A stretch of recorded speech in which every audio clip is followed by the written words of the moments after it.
Sir Arthur Thomas cotton గారి విగ్రహాలు ఉంటాయి, ఎక్కడ చూసినా ఆయన విగ్రహాలు ఉంటాయి.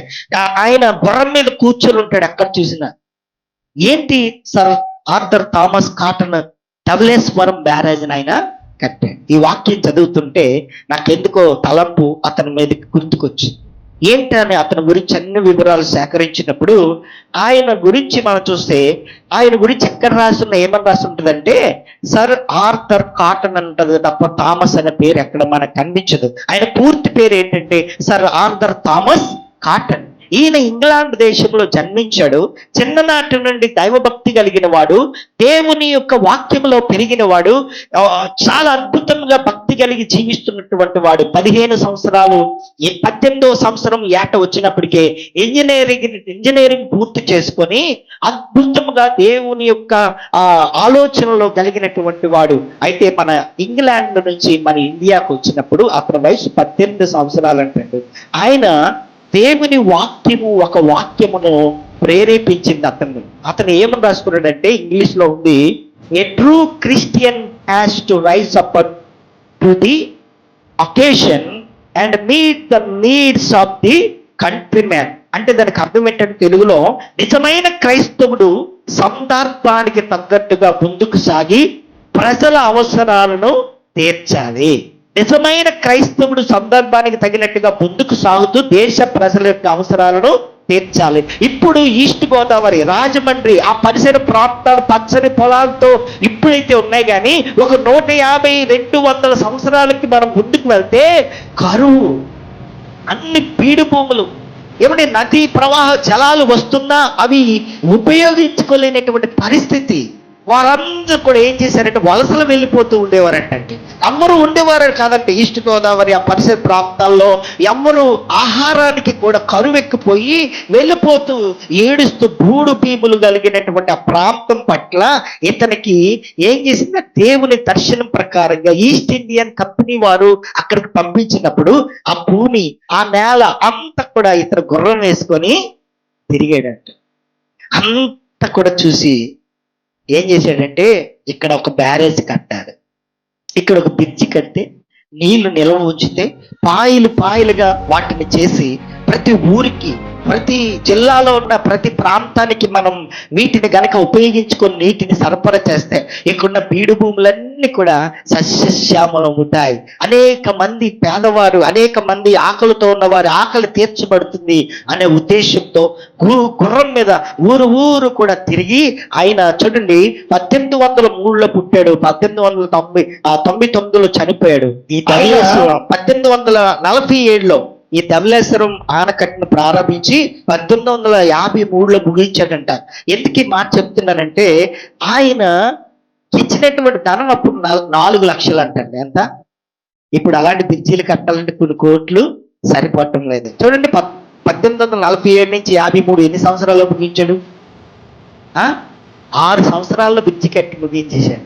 దానికి ఎంతగా తెలివితేటలు ఉపయోగించాడంటే, దానికి సహాయార్థమై వచ్చిన ధనము సరిపోదు గనక బాగా పేదవారు ఎవరున్నారు వారిని గుర్తించి వారికి పనులు కూడా మనం సహాయం చేసినట్టు ఉంటుందని వారిని పిలిచి వారికి సహాయం చేస్తున్నట్లుగా డబ్బు ఇస్తూ, అంటే వారు పని చేసినందుకు డబ్బులు ఇస్తూ పనిలో ఉపయోగించుకుంటూ బుజ్జి కడుతూ అతనికి వచ్చినటువంటి డబ్బులు కూడా, అంటే 4 లక్షలు సరిపోని పరిస్థితిలో అతనికి వచ్చిన డబ్బులు, అతనుకున్న ఆస్తిని కూడా ఖర్చు పెట్టాడంట.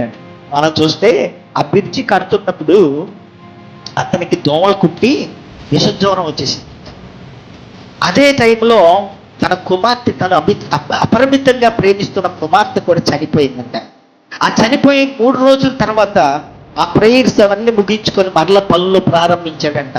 అందరూ అంటున్నారంట, అయ్యా నీవు ఇంత బాధలో ఉండి కూడా నీవు రెస్ట్ తీసుకోకుండా ఎందుకు నీ కుమార్తె చనిపోయి 3 రోజుల తర్వాత మరల నీ పనులు ప్రారంభిస్తున్నావు అంటే ఒకటే అన్నాడంట, ఇక నాకు ఆ విషయాన్ని గుర్తు చేయండి.